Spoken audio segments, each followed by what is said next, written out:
Spitzer, author of Transforming Performance Measurement, has just sat down with us. Dean, welcome. Dean, why is performance measurement often viewed so negatively within organizations today? Yeah. Well, first of all, that's one of the big problems that we have. Performance measurement is so important, and yet people actually run away from it. They hate it, and the reason is because the context of measurement is so negative. Even though we all know that performance measurement is the most fundamental system in an organization, it drives everything else that happens. People don't like it. If you think of what the consequences are of measurement and how measurement is used against people so typically, and that people are unprepared for doing it well, you can understand. One of the things that I try to get people to realize is that measurement is so ubiquitous in all of our activities in life. We're constantly measuring things, whether it be the weather or money or finance or whatever, in our personal lives. But then we translate it into an organization, it becomes negative. And one of the main reasons why it's so negative is because we confuse measurement with evaluation. And one of the things that I told people earlier, and I keep repeating, is that the word evaluation, if you decompose it, it is evaluation, to place a value on it. So people don't like to have a value placed on their performance, especially when the measurement underlying it is so poor.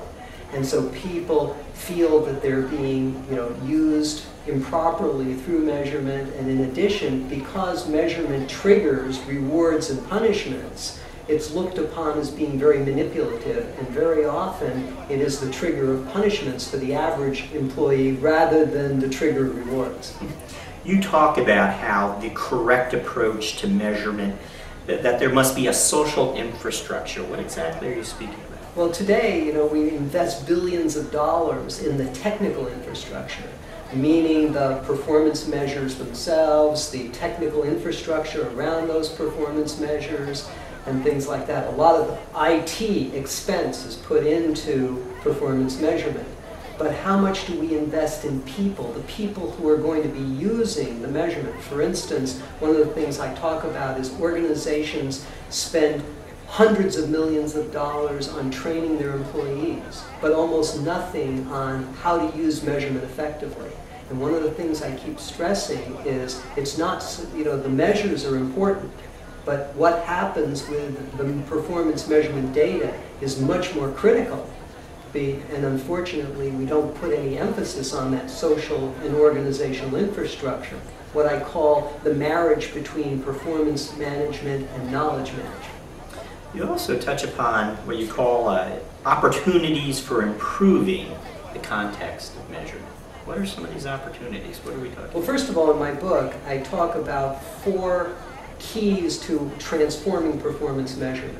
The first one is the context, basically how people experience measurement, including the training, how measurement is used, how it's communicated, the expectations. Almost nobody thinks of those sort of things, so those are very critical. The second is focus. What you focus on. Are we focusing on the right measures? And one of the things that I stress is that almost everything revolves around the routine measures, the everyday operational measures, as opposed to the things that are going to drive change in organizations, the things that are most fundamental to value creation in the organization. When I ask employees, how much of your measurement system is driving real value creation? Most employees say very, very little. We're just measuring the status quo. And then another is integration, which is very critical to context, is how well integrated is the measurement system. Right now, almost everything in the organization is focused on functional measures, that every function has its own measurement system, and there's no integration among the measurement system. As I spoke earlier with you about, there is really no chief measurement officer in an organization, which is really weird. There's a chief everything else except measurement, and yet measurement is the most fundamental system in an organization. And as I said to you earlier, by default, the CFO tends to be the measurement leader, but is really unprepared for that challenge. And then the last factor is interactivity. How much dialogue and how productive and constructive is the dialogue around measurement? Usually it's very low. So those factors all conspire to create a negative context for measurement.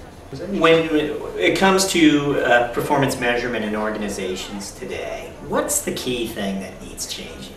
More emphasis on the social and organizational aspects of performance measurement. In other words, it's not just to measure things, it's what we're going to do with that measurement and how we're going to create dialogue, interaction, constructive activity around measurement.